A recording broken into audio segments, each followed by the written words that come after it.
Hi everybody, Dan Illman here with some exciting news. DRF Formulator, the gold standard in past performance information, is now free, exclusively on DRF Bets. Join DRF Bets with the promo code WINNING, get a $250 first deposit match bonus, a $10 free bet, and free Formulator already uploaded to your account. Access Formulator's premium features, including sortable trainer stats, race replays, personalized trip notes, and lots more. Free Formulator, exclusively on DRF Bets. Hi everybody, Dan Illman and Mike Beer, the DRF race of the day for Thursday, February the 10th, race number 6 at Aqueduct. It is a 1.125 claiming race, and there are some hard-hitting backclassers in here. A lot of these horses have earned black type in their careers. You'll see some familiar names as we take a look at the field for race number 6 at the Big A. 7-2 on the morning line for 235. Chris and Dave is 3-1. Plot the dots at 4. Very evenly matched group on David Aragona's morning line, Mike. Yeah, it's not an easy race to decipher. Just about everybody in this field has at least one race that's going to make them really tough in here if they can show up and run it. Dan, the more I looked at the race, tell me if you agree or not. I kept looking at it, and I ultimately just decided this thing is coming down to distance in here. There are a bunch of good horses in here. I think there are several of them, though, who might just be a little bit better going a little bit shorter than this. And to me, that was going to be the difference. I tend to agree. I think the 1.125 is really going to be a determining factor. And again, download free Formulator past performances. You can filter out by distance, by surface. It's on the Race of the Day event page at drf.com. I think pace is also going to be an important part in this race. We throw up the Timeform US pace projector. Chris and Dave getting a little bit of a class drop. Should have an easier time of it on the lead than he did in his most recent race where he was battling up front. But he might be one of those horses that is more effective at slightly shorter distances. Yeah, that was my big concern with Chris and Dave. Overall, I feel like he's probably one of the most talented horses in this field. I am concerned that, that this distance is going to get to him at the end. So we'll see how comfortable he can get up on the early lead, Dan, if he does indeed make it there. He's fast enough to get there. I think Pioneer Spirit is probably going to go from the outside as well, and that horse has plenty of speed. We'll see how the trips all play out in here, but certainly Chris and Dave is talented enough to win this thing for sure if he can see out the 9 furlongs. I think there's a chance this pace heats up, and that could help the number 1 Pretty Good Year at a pretty big price. Now, Pretty Good Year won the Maryland Million Turf going 1.125, but don't be fooled that he's just a turf horse. He showed good dirt form earlier in his career. The one issue with Pretty Good Year is he's completely pace dependent. He has no early speed, but he's going to run on at the end. Yeah, I feel like the distance could really help him, and I just thought there were a couple of other interesting things about this horse as the longest shot on the board. One of those is, as you mentioned, Dan, that he did win that Maryland Millions turf at the end of 2020. But prior to that, he was better on dirt than he was on turf. And I feel like maybe they made a mistake by coming back off the layoff last year and trying to make him a turf horse. He just didn't really run that well in any of those turf races. And when you go back and watch his most recent start at Parks, it may not look great on paper.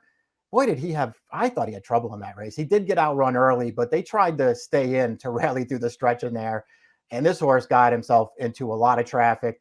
He was racing on at the end once he finally got clear. I just feel like he ran better than it looks last time. I don't mind the 9 furlongs for him. And I feel like if he can show up and run one of his good races, he could contend here at a price. And that last race at Parks was pretty live. The runner-up came back to absolutely freak over a sloppy track, winning by 13 with a 100 buyer speed figure and a 2 other then.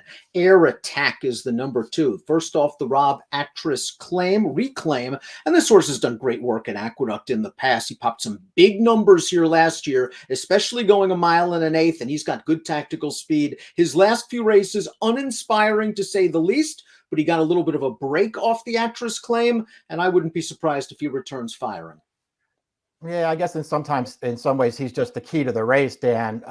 He was okay before Actress claimed him for $20,000 just about a year ago. His first start off the Actress Claim last year over this course and distance, 105 buyer, winning by the length of the stretch. I don't know where that race came from.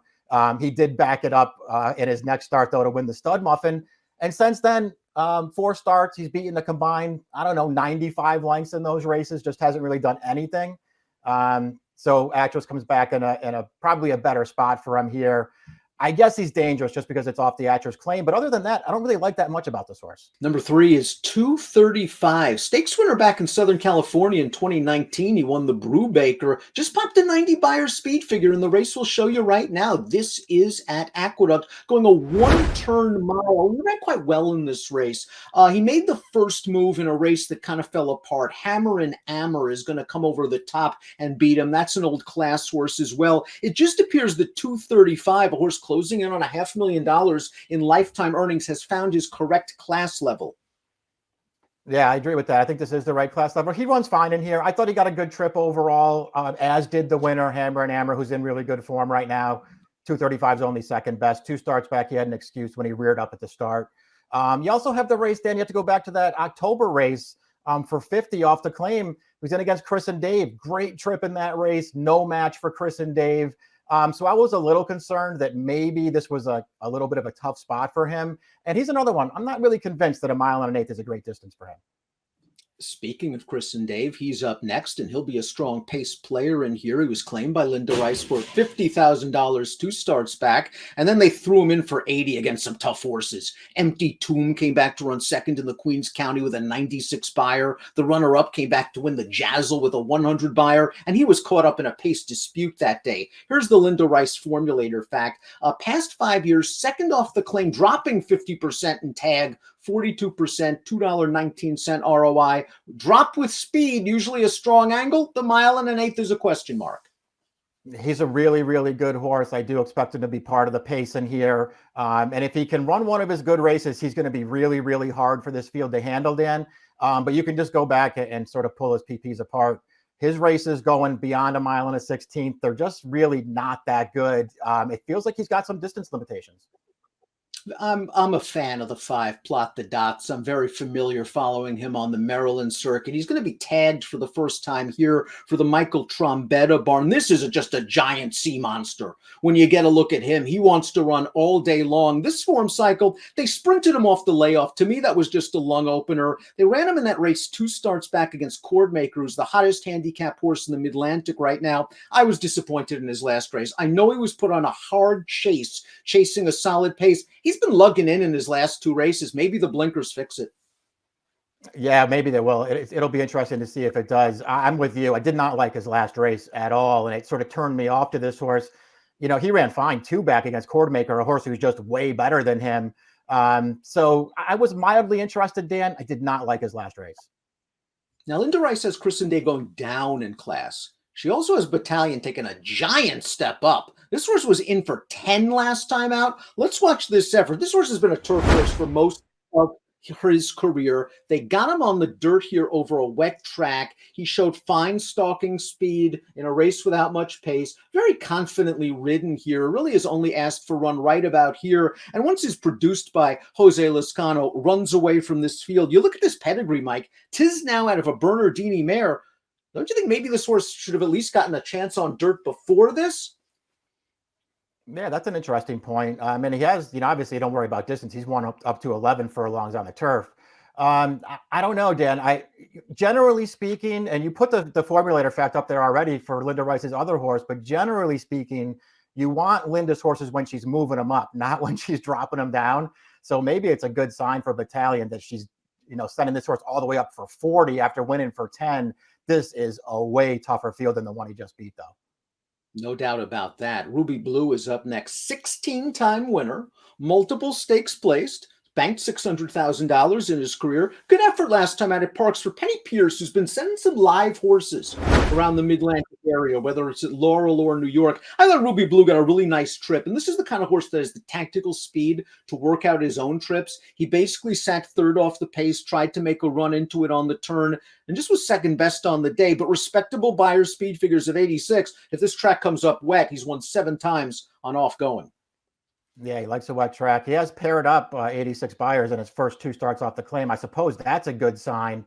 We'll see how he fits with this field because he does have some back class, Dan. I mean, you got to go back to 2018 really to get to those good races. So we'll see if Penny Pierce can keep him going that way. Pioneer Spirits won 4 stakes races in his career. The horse has banked almost $1 million. In his first start off the claim, he ran quite well over a muddy one-turn mile, which I think is more of his best distance. He was battling for the lead that day. He was a game second. Last time out, they tried him 1.125 miles. I think maybe A, he was in too tough. B, that distance is too far. He's going to be hustled out of there, but he might face some pace pressure. It'll be interesting to see what they decide to do with him. You don't have to send him for the lead in here, but that's what they've done in his last 2 starts. They wanted this horse up on the pace. I mean, he just ran here. What was that, 6 days ago, Dan? Last Friday he was in. So I don't know if they're going to wheel him back or not, but if they do, he's a very dangerous horse in here. Let's take a look at our top selections. Mike and I agree that this race could come down to distance. Battalion's got to be a price jumping up in class, and he has a lot to prove. Can he handle a fast track? If that's the case, can he handle the step up in class? But the price will be right, and the distance is no issue. And Mike made a very good point about Pretty Good Year, having a little bit of trouble last time out. This horse is going to be running on at the end, and don't be fooled by the turf win in the stakes competition. It's a dirt horse. I think he is. We'll see. I mean, I can't sit here and say I love him, Dan. I just felt like this was the kind of race to maybe take a shot against the favorites. I do think he ran a deceptively good race last time. I'm just going to hope that this horse can get some kind of a trip from the rail, and maybe this field comes back to him through the stretch. 20-1 on Mike's top selection. The one, Pretty Good Year. 1284 for Mike. I'm going to go with Battalion in our Thursday DRF race of the day. Good luck.